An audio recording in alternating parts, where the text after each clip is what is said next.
യുനെസ്കോയുടെ world heritage സൈറ്റിൽ ഇടം പിടിച്ചിട്ടുള്ളതാണ് കുത്തബ് മിനാർ. അപ്പോൾ നമ്മൾ പോകുന്നത് കുത്തബ് മിനാർ കാണാൻ വേണ്ടിയിട്ടാണ്. ഡൽഹി കാണാൻ വരുന്ന ആൾക്കാരിൽ ഏറ്റവും കൂടുതൽ ആൾക്കാർ വിസിറ്റ് ചെയ്യുന്നതാണ് ഈ കുത്തബ് മിനാർ.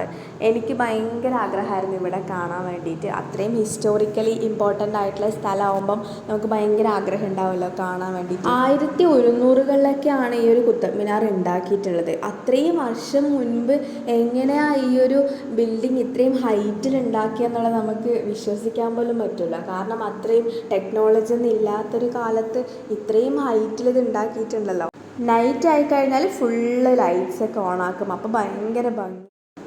ഇപ്പം ഞാൻ നിൽക്കുന്നത് ഡൽഹിയിലെ മറ്റൊരു ഫേമസ് ടൂറിസ്റ്റ് സ്പോട്ടായിട്ടുള്ള ഹുമയൂൺ ടോംബിൻ്റെ മുന്നിലാണ്. അധികം തിരക്കൊന്നും ഉണ്ടാവണ്ടെന്ന് വിചാരിച്ചിട്ട് ഞങ്ങൾ രാവിലെ തന്നെ ഇവിടെ എത്തിയായിരുന്നു. 40 രൂപയാണ് ഇവിടെ എൻട്രി ഫീ വരുന്നത്. ഏകദേശം താജ്മഹലിൻ്റെ ഒരു ഡിസൈൻ പോലെ തന്നെയാണ് ഹുമയൂൺസ് ടോംബും പണി കഴിപ്പിച്ചിട്ടുള്ളത്. കാണാനൊക്കെ ഏകദേശം നല്ല സിമിലാരിറ്റി ഉണ്ട്. വലിയൊരു ഗാർഡൻ്റെ നടുക്കായിട്ടാണ് ഈ ഹുമയൂൺസ് ടോംബ് സ്ഥിതി ചെയ്യുന്നത്. ഹുമയൂൺ ചക്രവർത്തിൻ്റെ മാത്രമല്ല, വേറെയും ഈ ഒരു കുടുംബത്തിലുള്ള ഒരുപാട് അംഗങ്ങളുടെ ശവകുടീരം ഇവിടെയുണ്ട്. ഞാനിപ്പോൾ നിൽക്കുന്ന ബിൽഡിങ്ങിൻ്റെ ഫോട്ടോസൊക്കെ നിങ്ങൾ ഒരുപാട് കണ്ടിട്ടുണ്ടാവും. ഇതിൻ്റെ പേരാണ് ലോട്ടസ് ടെമ്പിൾ. ഒരു വലിയ ലോട്ടസിൻ്റെ ഷേപ്പിലാണ് ഈ ടെമ്പിൾ ഉള്ളത്. നല്ല ഭംഗിയുള്ളൊരു